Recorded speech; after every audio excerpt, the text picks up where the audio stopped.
Hello everyone. तो NEET 2025 की official answer की आ गई, ओएमआर रिस्पांस भी आ गया, जिससे अब आप अपना एग्जैक्ट स्कोर कैलकुलेट कर सकते हैं। बच्चे हमसे कमेंट सेक्शन में पूछ रहे थे कि सर हमें कौन कौन से क्वेश्चन चैलेंज करने चाहिए और किस बेसिस पे चैलेंज करने चाहिए, उसका क्या रीजन होता है। तो हालांकि जनरली हमने जो आंसर की दिया था फिग वाले क्वेश्चन को छोड़ के बाकी सारे आंसर सही थे। फिग वाले में क्या हुआ, वो फ्रूट वर्ड मेंशन है, इसलिए शायद एनटीए उसको नहीं माने। बट हम आपके लिए ये 3-4 क्वेश्चन चैलेंज करने वाले हैं। अगर आप भी चैलेंज करना चाहते हो तो इसका पूरा पीडीएफ आपको टेलीग्राम चैनल t.me/anony001 पे मिल जाएगा। तो केमिस्ट्री का एक क्वेश्चन है, राइट, और बायो के 3 क्वेश्चन है जो हम चैलेंज करते हैं। बट हमें पता है कि मतलब वो क्वेश्चन पे आपको बोनस नहीं मिलेगा, बट फिर भी आपका दिल रखने के लिए हम उसको चैलेंज कर देंगे। बट चलो एक बार एक्सप्लेनेशन भी देख लेते हैं उन क्वेश्चन का, क्या एक्सप्लेनेशन आपको देना है। चलो शुरू करते हैं। तो सबसे पहला जो क्वेश्चन है आपका हमारा, ये पेडिग्री एनालिसिस वाला, ठीक है। यहाँ तो 4-4 लोग मिलके भी इसको गलत किए थे, बट हम लोगों ने सही आंसर दिया था। तो बेटा ये क्या है, देखो, with the help of given pedigree find out the probability for birth of a child having no disease and bearing a carrier, ठीक है, bearing a being a carrier has the disease mutation in one allele of the gene in F3 generation. तो F1, F2 और F3 generation है, ठीक है। अब यहां पे तुम देखोगे ना क्या हुआ है, स्पेसिफिकली मेंशन किया कैरियर फीमेल बहुत जगह। तो जनरली जो ट्रेंड देखते हैं इसमें कि हम सेक्स लिंक्ड रिसेसिव ट्रेट ही लेते हैं। तो एक्स लिंक्ड रिसेसिव अगर है तो ये क्या हो जाएगा, XC है ना, और ये क्या हो जाएगा XY, ठीक है। अब यहाँ पे इतनी दूर तक जाना ही नहीं था, तुम यहीं से मैटर निकाल सकते थे। तो अब मान लो कि यहाँ पे है XCX, ठीक है, जो इसका ये कैरियर है फीमेल, और मेल है X आपका CY, एफेक्टेड मेल है, ठीक है। तो फीमेल कौन सी होगी, XCXC, ठीक है। फिर आ गया XCY, और फिर आ गया XXC, और आ गया फिर आपका XY। तो इसमें पूछा क्या है भाई, इसमें पूछा है कि find out the probability for the birth of a child having no disease and being a carrier. Carrier पूछा है, तो भैया इतना मैथ्स तो आपको आता है ना, कैरियर तो ये वाले दीदी हैं। तो क्या हो गया भैया, इसका 1/4 हो गया। तो यहां तो आंसर 1/4 ही होगा। बहुत लोगों ने इसका 1/2 मार्क किया था, किस बेसिस से मार्क किया था मुझे नहीं पता है, बट आप बोलोगे तो मैं इसको चैलेंज कर दूंगा। इसका एक्सप्लेनेशन आप कमेंट सेक्शन में मेंशन कर दीजिएगा, ठीक है। चलिए अगला सवाल देखते हैं। मैम आपका सवाल है, देखिए, माइक ले लो। हाँ, तो बच्चों अब अपना क्वेश्चन आ चुका है जो हमारी एक्सप्लेनेशन गलत थी। अगर मैं यहाँ पे बात हमारी करूँ नहीं तुम्हारी। ठीक है, अगर हम यहाँ पे बात करें जो फिग फ्रूट है वो नॉन वेजिटेरियन फ्रूट बोला जाता है, क्योंकि वहां पे जब पॉलिनेशन होता है तो वास्प पे वो अंदर मर जाता है। तो हमने इस स्टेटमेंट को करेक्ट किया था, लेकिन एनसीईआरटी ने इसको इनकरेक्ट किया है, क्योंकि जो मोस्टली जो हमारी फिग की स्पीशीज है वो तो क्या होती है, उनमें तो फिग वास्प इन्वॉल्व ही नहीं होता पॉलिनेशन में। दूसरी चीज ये है कि फिग फ्रूट को मेजरली क्या है, वेजिटेरियन फ्रूट माना जाता है। कई जगह पे ऑल्सो नोन एज करके लिख देते हैं नॉन वेजिटेरियन, लेकिन यहाँ पे fig fruit is a non vegetarian, ये स्टेटमेंट गलत है। तो ये तो अपनी गलत हो गई। अगर स्टेटमेंट 2 की बात करूं, स्टेटमेंट 2 में आप ध्यान से देख सकते हो, यहाँ पे क्या लिखा है, fig fruit gets pollinated by fig wasp. अब फ्रूट थोड़ी ना पॉलिनेट होता है, क्या होती है, इनफ्लोरेसेंस, जो हिपिनथोडियम इनफ्लोरेसेंस है उसको पॉलिनेट करता है हमारा वॉस्प। तो ये स्टेटमेंट भी क्या हो गई, गलत हो गई, इपिनथोडियम इनफ्लोरेसेंस। तो हमारी दोनों ही स्टेटमेंट क्या हो गई है, गलत। तो आंसर यहाँ पे ने दिया है 4, ठीक है। आगे चल लेते हैं मैम का। देखो बच्चों, तो जब एनालिसिस वीडियो हुआ था तो हमने तो बताया था कि यहाँ पर 2 ऑप्शन आपके क्या हैं, करेक्ट हो सकते हैं, ठीक है। तो जो हमारे पास एनटीए ने दिया है उसने भी बोला है कि ये 2 ऑप्शन आपके करेक्ट है, ठीक है। तो अगर आप चाहो तो बोनस क्वेश्चन भी करवा सकते हैं इसका, क्योंकि 2 ऑप्शन इन्होंने सेम सेम दे दिए।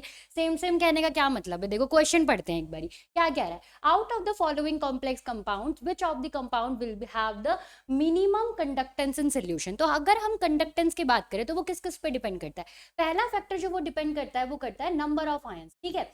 जितने ज्यादा आपके पास नंबर ऑफ आयंस होंगे उतनी ज्यादा आपकी कंडक्टेंस होगी। कैसे, अगर आपके पास नंबर ऑफ आयन 1 है तो वो 1 इलेक्ट्रॉन या मतलब कैरियर की तरह बिहेव करेगा, तो उतने ही नंबर ऑफ इलेक्ट्रॉन लेके जाएगा। लेकिन अगर आपके पास नंबर ऑफ आयंस बढ़ गए तो आपके नंबर ऑफ इलेक्ट्रॉन ज्यादा कैरी हो पाएंगे और ज्यादा आपका कंडक्टेंस हो पाएगा। दूसरी बात, वो किस पे डिपेंड करता है, स्पीड पे। है ना, कि जितनी ज्यादा स्पीड होगी उतना ज्यादा आपका कंडक्टेंस हो जाएगा। तो यहाँ पर ये जो क्वेश्चन था ना, ये हमारा नंबर ऑफ आयन से ही सॉल्व हो रहा था। कैसे? अब ये जो कॉम्प्लेक्स है, ये अंदर वाला तो टूटेगा नहीं, NH3 विल नॉट डिसोसिएट। कौन सा डिसोसिएट होगा? सिर्फ जो बाहर का Cl3 पॉजिटिव 3 नेगेटिव है, ठीक है। तो कैसे हो जाएगा? एक आयन आपका ये वाला स्क्वायर कॉम्प्लेक्स बनाएगा और 3 आयन ये बनाएगा, तो टोटल नंबर ऑफ आयन कितने हो गए इसके पास? 4। सेम बात यहाँ पर, एक आयन ये कॉम्प्लेक्स वाला होगा जो डिसोसिएट नहीं हो सकता, बट ये डिसोसिएट हो सकता है, तो क्या हो जाएगा हमारे पास? 2 नंबर ऑफ आयन्स हो जाएंगे। यहाँ पर बाहर आयन ही मेंशन करना भूल गया, इसका मतलब यहाँ पर टोटल आयन कितने हैं भाई? एक ही आयन है। सेम काम इसने 4th ऑप्शन में भी कर दिया कि यहाँ पर भी वो आयन बाहर मेंशन करना भूल गया, और यहाँ पर भी टोटल नंबर ऑफ आयन कितना हो गया? 1। तो अगर नंबर ऑफ आयन कम है तो कंडक्टेंस कम होगी, तो दोनों में ही नंबर ऑफ आयन 1 हो रहा था, इसीलिए उसने क्या किया? एक सेफ साइड के लिए दोनों ही उसने आंसर की में दे दिया। ऑप्शन वैसे दोनों ही सही है ना इसमें? हाँ, तो ऑप्शन दोनों ही सही है तो सर। ये दो जिसने अटेम्प्ट किया बेटा, जिसने ये दोनों अटेम्प्ट किया है, उसको मार्क्स मिलेगा।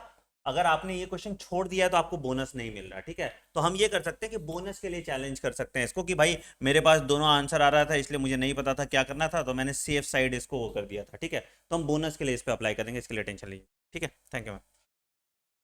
अगला सवाल जो है, ये इस पे बहुत सारे बच्चे मैसेज कर रहे थे मुझे कि भाई जो सर ये वाला सवाल है कि cardiac activities of a heart is regulated by, ठीक है, नोडल टिश्यू था, ठीक है। उसके बाद फिर special neural centre in the medulla oblongata था, एड्रिनल मेड्यूली हार्मोन था, और एड्रिनल कॉर्टिकल हार्मोन भी। तो बहुत लोगों ने A, B, C, and D mark किया था। तो बेटा देखो, एड्रिनल कॉर्टेक्स डायरेक्टली रेगुलेट नहीं करता है कार्डियक एक्टिविटी।